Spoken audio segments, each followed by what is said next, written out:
I would call him Chief Daddy of EcommerceFuel is what I would call him. He is the one and only Andrew Youderian. I believe he recently took a just a little gap year and went around the world with his family. Okay, as you do, which as one does. And I will say, I was very inspired to do the same when I saw that. I probably need a few more dollars before I can take a gap year. But I thoroughly celebrated the endeavor, and I want to do the exact same thing. He is the creator of one of the best communities inside of our space. He is the one and only Andrew Youderian. We must bring him inside of this show. Get in here. Get in here, Andrew. There he is. Look at that. Gentlemen, good to see you. Wow. Ooh, spicy Mike. Look at that. Man. That facial hair is looking so on point, sir. I mean, when you come on Ecomm Cowboy, you can't just show up with you gotta bring it. I mean, the energy you guys, I love your energy. Your guys' energy is unbelievable. It's you're making Ecom fun and amazing and high voltage. I well done. Let's go. We appreciate that. We do what we can. Appreciate that. And I will say, Andrew, I have known of you for so long, and amazing now to have you on the show and to be able to interact screen to screen here, my friend. You have got, I have heard that you have got this like crazy story of how you got into Ecom. I heard that you were in like investment banking or something before. Is this the case? It is true. Before I was doing Ecom and cattle rustling and stuff like that, on the side. Investment. It's crazy the number of people that come from finance and banking and just get like completely destroyed, and all of the optimism and innocence suck out of them, and they're like, then they make their way into Ecom and bigger pastures. So yes, that is correct. I can give you the story there. But please, a little bit. You got to give us some juice there, Andrew. I mean, there's, it's so unique. Sure. So, got out of school, went into investment banking in Montana of all places. Most people would really, shockingly. Did a couple years there, worked with great people. Got my butt busted. Realized how green I was. But realized I looked at down the road and looked at the people, and down the road 10, 15 years. I was like, I don't want to. That's not where I want to head. So quit. You're going to sense a theme here, the redneck theme a little bit. Started selling CB radios and trolling motors. Yes. Okay. The trolling motors, when I found out that you sold trolling motors, I was like, man, this guy, he's like, I feel like we're related somehow. We got just brothers from another mother or something. So we'll have to, we have a similar niche kind of honing in on here. I think so. Anyway. Ran those businesses for a while, learned a lot, met awesome other interesting ecom entrepreneurs. I've always loved bringing people together, and so ended up kind of selling those two businesses and have been focused primarily on EcommerceFuel since then. So that's the short and dirty nitty-gritty story. Incredible, man. Incredible. Could you talk about this? Because I'm on EcommerceFuel right now, and you have this trend report of 300 plus store owners, and you have this juicy big old PDF trend report. You don't have to give us everything on what's in there, but could you give us a couple trends that you're seeing from some of the best benchmarking data that you have access to that none of us, normal folks have access to? Yeah, absolutely. So there are, I'll try to keep a high level and we can dive in where you want, but four big takeaways. So we surveyed 300 store owners. Probably your median size store is probably in the $5 to $6 million range, but we've got stores, 50 to 100 million plus. Four big things. First one, AI adoption is not making any difference in terms of people's profitability. In terms of crazy, we covered this on the show. Big. We covered this on the show. And crazy. I think that will change a lot in 2026 and forward. But to look back and see that all of us, myself included, we're spending insane amounts of copious time at 3 a.m. coding with Claude, and where did it get us? It's kind of crazy. Yeah. That's one. Second one, Amazon's. And I got to say, I'm a bit of a biased juror here. I've never been a huge Amazon fan. I've been, a little critical. But their share of market share is fading a lot with D2C owners. So more people than ever are selling on Amazon. Probably about 2/3 of people of stores we serve are selling on them. Okay. But the amount of revenue they're generating from Amazon is fallen back to like 2020 levels. So people Wild. yeah, I think it's become a supplemental channel, a demand capture channel, but I think people are getting fed up with all the fees and headaches and fees and all. Yeah. So that's a big Crazy. one. All right. Do you want, we got two more? Do you want to dive into any of those? No, I want you to hit the overlay. Hit the overview. All right. The third one is 97% of all stores we surveyed are using paid traffic. I thought this number made my head explode. I thought it would maybe be like 80%, maybe 82%. Everybody. Not out of 300 people, 9 people aren't using paid traffic. It just blew me away. And what? Yeah, you know, they're probably running some 100-year-old business that, you know, has just been entrenched in our minds forever. They own Wrangler or something. But the thing that blew me away was when you look at the P&L of the people who are making paid work in this new world where it's just absolutely mandatory. It's not the people that are great at getting a high ROAS or MER ratio. It's people that build a P&L systematically with crazy high margins, crazy low overhead to be able to allocate more towards paid spend. That's kind of who's winning with paid. And then the fourth one, and then we could dive into these and I'll shut up. If you look at margins over time, you've got your gross margin, which is, you know, what you're making on your products. You're very, you know, once you pay for your products, what's left over. And then you got your net margin after you pay for all your fixed expenses, all your cowboy hats, you know, all your, you know, all the perks you give to your crew and salary, everything. Gross margins have never been higher. You know, they've got 40 to 50% over the last 10 years. Net margins have never been lower. They've gone from about 18% to about 10.5%. So yeah, which is kind of tough. I think the good news is the aggregate profitability for stores is higher because there are larger stores, more revenue based, they're generating more absolute dollars, but it's getting harder to squeeze the money out, which is it's I mean, it's part of a maturing market. Every business goes through this, but it's good to know. So anyway, those are the big four.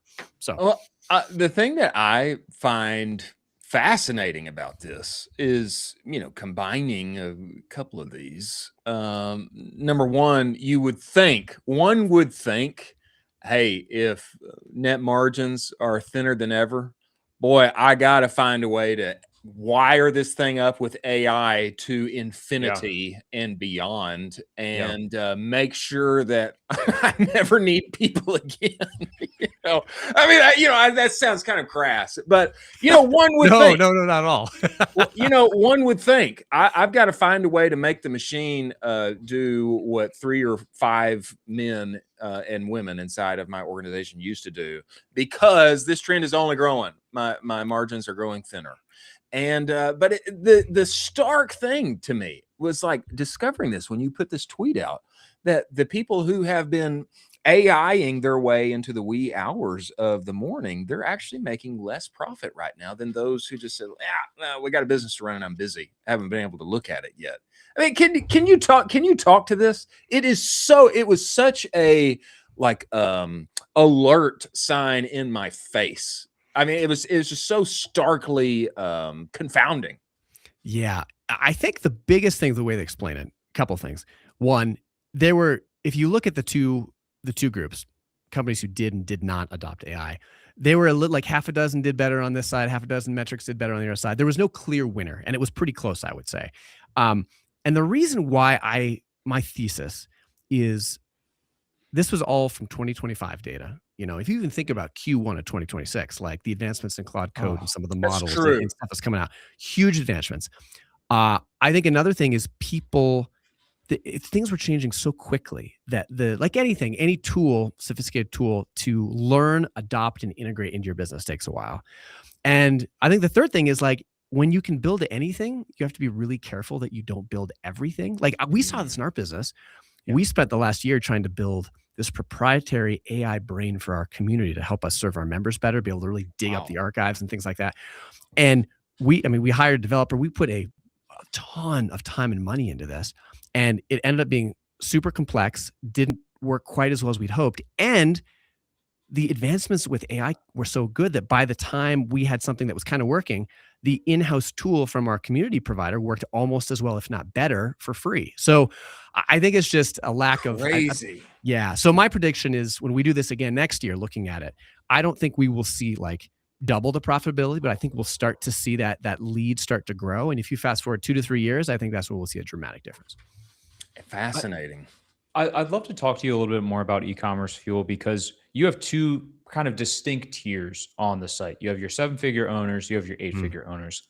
What is the difference in maybe attributes or kind of the owner of the 8-figure store as compared to a 7-figure store? What does that 7-figure owner need to do usually to evolve to turn into that 8-figure owner?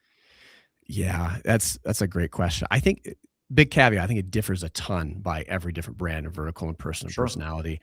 I think one of the big things is market. I think there's a large element of market and product market fit and timing. Like for me, when I think about EcommerceFuel, if I had not jumped in when I did, I think it would have been much harder to build. We do an event called Ecom Camp. And yeah, it's a lot of fun. We had about 60, 65, 8 and 9-figure sellers get together and talk, and it's great. But there was one guy there who's building an industry defining brand. I don't want to out him because it's a confidential event, but he smart operator. They've probably scaled to $40-50 million in 5 or 6 years, just explosive growth. And he told me, he's like, if we had to build this today from a timing perspective, there's no way it would have been exponentially harder. So you've got to work hard. You've got to be smart. You got to take a risk. Your timing, I think, needs to be reasonably good. You got to be in a good market. But I think the other thing that's tough too is like, you've got to grow through this kind of period when, you can get on the backs of one person hustling to $2, $3, $4, $5 million, right? There's some exceptions. Like you look at Moise Ali grew native, sold for $100 million, like 70 people. There's exceptions. But in general, I think you get to a point where like, you're big enough, you're small enough to not be able to fully afford a great team, but you're complex enough that it's getting really hard to do with what you have, and you have to hire ahead of that curve. There's this book called No Man's Land that talks about how difficult this is to do. And I think that's a big part of it too. Making that jump from I'm in the weeds, making it work, to I'm leading the team, still very much in the weeds. Because I think one thing I noticed this year at Ecom Camp was a lot of those big operators, they're not just like on their, the idea of like the visionary and the integrator, right? Like there's the for EOS. Integrator is like the person the COO who actually does the work. The visionary is like, just sitting in a coffee shop drinking espresso, coming up with ideas, and he fires off. It doesn't know what's happening on. I'm not sure what the P&L says. I think that's like a kind of an outdated trope that doesn't, the people I know that are great CEOs are also very much in the weeds. They maybe are not doing all of it, but they have their finger on the pulse tightly. But anyway, but getting past that staff hiring phase in the, let's say late 7, early 8 figures, I think is tough. Anyway, that's a bunch of stuff. I'll shut up for a minute. I mean, just an example of that. You're talking about a guy that's in the weeds. We had Matt at Huron on the show. He checks his P&L as the first thing that he does every single morning. I talk about a guy that also came directly from IB and then went into e-commerce. The very first thing he does, he doesn't check his Shopify. He doesn't check anything. He goes into his P&L and brings open a sheet and looks at it. Same spreadsheet from day one. A grinder. I love that. And one thing on the financial front, it ties in beautifully. One of the big findings we found was we asked all of the owners to rate themselves in terms of their financial competence and intelligence on a scale of 1 to 5, right? Yeah. And you would expect, of course, like you go from 1 to 3, huge gains, right? Like you go from 3 to 5, probably a big improvement. But what we found was the biggest jump went from going from a 4 to 5, which is like 4 to 5 is like not bad, right? That's like I kind of, I'm like a 4 to 5. A lot of people would say that's pretty decent. Yeah. But going from a 4 to 5 to a 5 to 5, like deep competence, really deep understanding, had an insane outsized effect on financial performance. I think the amount of money that going from 4 out of 5, I think it went from like you go from 3 out of 5 to 4 out of 5. And I think you go from like an 8 to a 9% net margin. You go from 4 to 5 at 5 out of 5. You go from like a 9% margin to like a 14.5% margin. So you get 50% more. Anyway, so that's one of the huge things we found too, is like probably one of the best investments you can make as an operator, apart from deeply knowing your product and your customers, is financially being just solid. Yeah. That's wild. That's Chris wild. knows I love this. Chris knows I love this. You do. That's part of why I need. That's part of why I need people like Colin around. Because I would definitely not rate myself a 4 out of 5. Is what I'll say. I am akin to drinking coffees and thinking about ideas. That's what I mean. I'll say that. Sometimes I live in too many weeds in certain areas, but I find this fascinating, Andrew. And when you talk about like Ecom Camp and EcommerceFuel, like there's like a bit of I think a bit of positive, like mystique. Like what is happening behind those closed doors? I mean, can you just tell us a little bit about Ecom Camp, EcommerceFuel? I mean, can you just open kimono a little bit, just a little kimono? Man, happy to talk about this. This is about a softball question as someone can get. So EcommerceFuel, it is our community. It is a community for 7 and 8 figure ecom owners. Been running it for about 12 or 13 years. We've got a decade of archives and discussions. We have about 1,000 vetted members. We're not crazy huge, but we're very experienced. People are really active in the forums. And we do, 2 big things. One, we bring people together in an online community to share what's working and what's not. And I think probably the biggest thing that people get value from our community is they can come in and they can drop a crazy esoteric question that almost no one in their community is going to know. Like, hey, I need to change ERP providers. This provider stinks. I'm thinking about these 3. What do you recommend?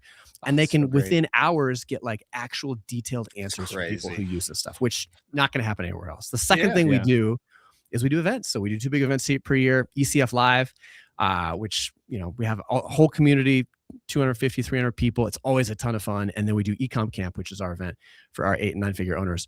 Bring people together in person where the magic happens and connect owners. So, yeah. And does all this take place in Montana? I wish. The people would hate me if I made everyone fly to Montana for every single little thing. We did ECF Live this last year in Bozeman, which was awesome. It was such a fun time. Okay. So I remember this now because I was I can't remember what I was doing, but I was hanging out with Eric of Beard Brand, and I was hanging out with Will from Chisos, and everybody was like, "Oh yeah, I'm going to Bozeman. Oh yeah, I'm going to Bozeman." I was like, "What is in Bozeman? Like, where is everybody going?" And then I was like, "Oh yes, this thing. We can't tell you too much about it, big boy, but we're going to Bozeman." This is incredible, man. I think this is important because working from a laptop stinks, and being an entrepreneur is quite lonely, and being an e-commerce entrepreneur is even lonelier because none of your family and friends understand what you do. It's like, it's like something with social media or something. It's like it's totally confusing. And so I think that bringing people together IRL and being able to discuss and commune, one might say, is incredibly important inside of our industry. Yeah, it's huge. I mean, like I think about, I have been doing this for on and off in different varieties for almost, coming up on 20 years here. And I still struggle to tell people what I do for work, right? Like I've, done it 200 times and still flub it. So having people that just get you, who understand you, who you don't have to explain all the backstory and don't just think you're, selling collectibles on eBay and scraping out a subsistence living in your grandma's basement is a nice change of pace, right?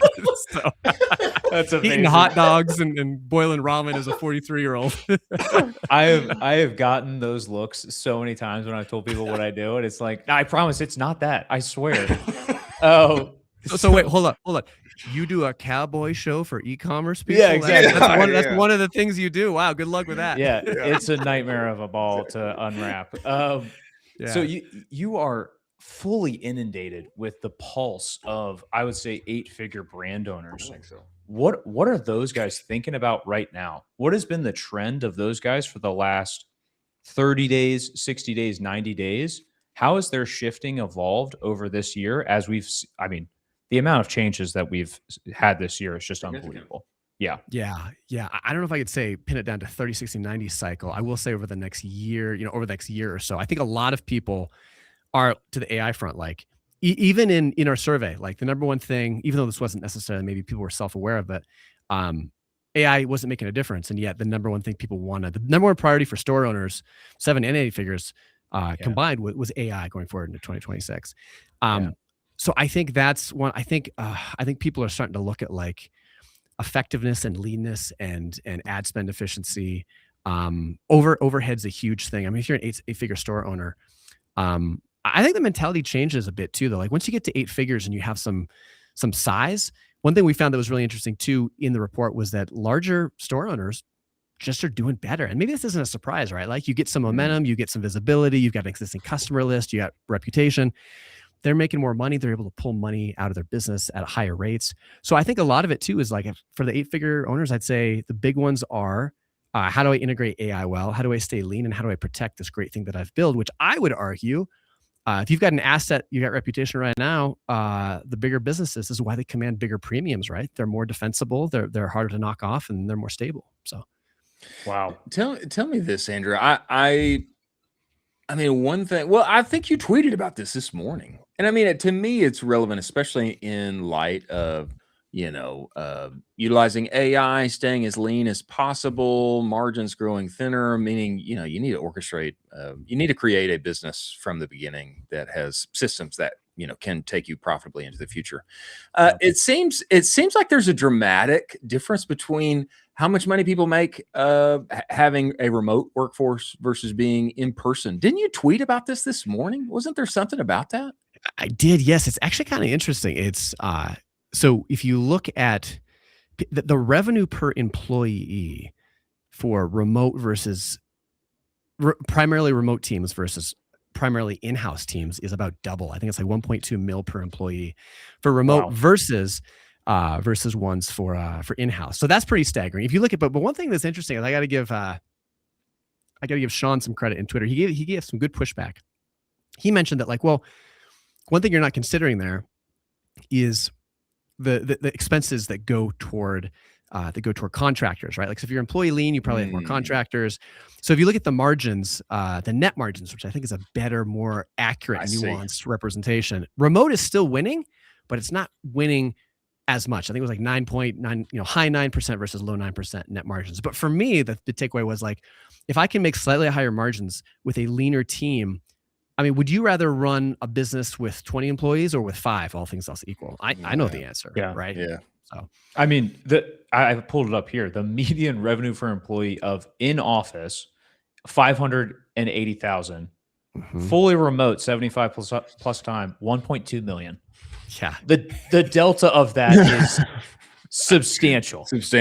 I mean, what are we talking about here? That's crazy. Yeah. 2x. That's unbelievable. Yeah. And it's, I actually am surprised if in a vacuum, I like the hybrid model. I love meeting with people in person for a little bit and then being able to have the flexibility, but yeah, I wish they had come out higher and further ahead, but alas, it did not. So interesting to say the least. Andrew, man, we have got to have you back. And I'll say for a few reasons. Number one, your audio is liquid gold, bro. Crispy. I don't know what kind of magic you got going on there in Montana, but that thing, it comes through like I'm talking with Darth Vader or something. I mean, it just comes through so smooth, bro. I get the Darth Vader a lot. People compare my voice to the kind of the gut dropping feeling of the Vader, so you're not alone there. So it's like James Earl Jones there. Thank you. I appreciate it. Number two, as as you head up this community, and I mean,